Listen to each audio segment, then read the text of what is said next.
This video covers the concept of instantaneous velocity. So in lecture 1 I introduced the concept of instantaneous velocity, or velocity at a single point, through an example where I suggested I was running at different paces to a lecture, so running slow first of all, and then quickly, and then slow again. And so at a particular point, instead of just an average over the whole point, is there a way to calculate the velocity at that point there? And that's quite a tricky one conceptually, actually, but the formulas and the way we calculate it is actually quite easy, and it's based on the average velocity that we've already used. So in the lecture I presented the data like this: that at 20 meter, 25 and 30 meter mark I had been traveling for 5 seconds, 6 seconds and 6.8 seconds respectively. So how do we get our velocity at that midway point? Well, there's really two ways to do it, and you end up with a pretty similar number. So one way is to get the average between the 25 and 30 meter mark and the average velocity between the 20 and the 25 meter mark, and average those two values. The other way to do it is just to average velocity between 20 meters and 30 meters, and that reflects, if you have a small enough interval, that's going to affect reasonably accurately the velocity that's going on at that position. Now you'll notice that we're actually still dealing with average velocities here.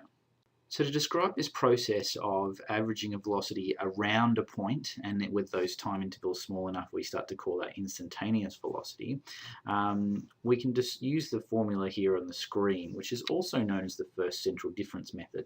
Now this is quite a confronting and even confusing equation to use if you're not familiar with it. So to talk you through it, essentially I in this formula describes an instant. It's a time period, it's a point in time. So x is displacement, t is time. So if you look up at the top there, xi is that instant you're interested in, the displacement at that point. Ti is the time of that instant you're interested in. So to calculate velocity at that particular point, you don't use that numbers or the data from that point at all. You use the data from the point ahead, so I add 1, and the data from the point behind. So to use that process with the data I gave in this particular example, we can see that the 25 meter mark is this moment I, and if we have the formula there, then I add 1, xi add 1, sorry, is 30 meters, and xi take 1 is 20 meters. So it's 30 take 20 at the top of our equation, and then 6.8 seconds take 5 seconds is the ti plus 1 take ti take 1, or negative 1, sorry, so the time point ahead, the time point behind, and we get 10 divided by 1.8, and we get our answer. So we're actually just calculating an average velocity around that point, and when it gets small enough we start to call it instantaneous velocity. It's tricky because instantaneous velocity doesn't actually exist technically, because velocity has to be between 2 points and therefore can never really be a single instant in time. However, it really is important to wrap your head around what this method is for defining velocity at a point using the points around it.